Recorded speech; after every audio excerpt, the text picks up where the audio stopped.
Hi, welcome back to Real Talk with Sarasota's luxury waterfront specialist, Roger Pettingell. Hey, Roger. Mary Kay, how are you? We're in the kitchen today? We are in the kitchen Cooking up today. some financial ideas? Absolutely. You know, we find ourselves almost at the end of spring, beginning of summer, and was wondering whether there are some things people should keep in mind when writing offers at this time of year, off season, versus when we're in the height of season.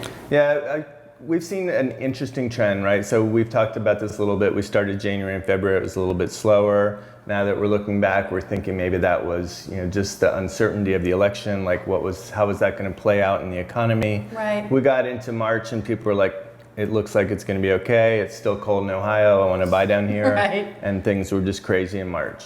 So we're thinking about as a topic, like, how would it be different writing an offer for somebody in that frenzy kind of period of March versus what's it like coming into the traditionally slower time? Well, for one thing, the traditionally slower time actually means there are fewer cars out there.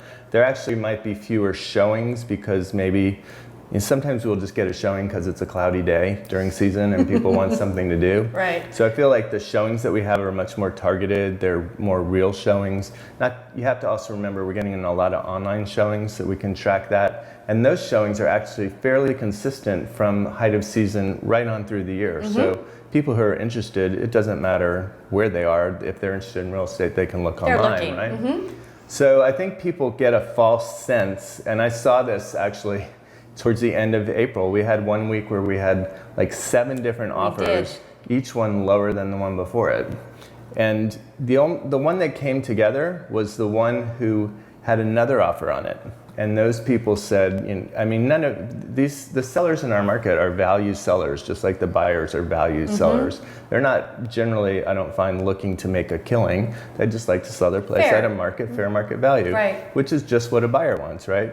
But if you come in 20% lower than that because you're saying, well, hey, it's April, right. It doesn't get anywhere. Right. But so what came together was the buyer who said to themselves, well, I'm willing to pay fair market, and that seller, didn't even play them against each other. He just said this is a fair market price, and that was a good sale.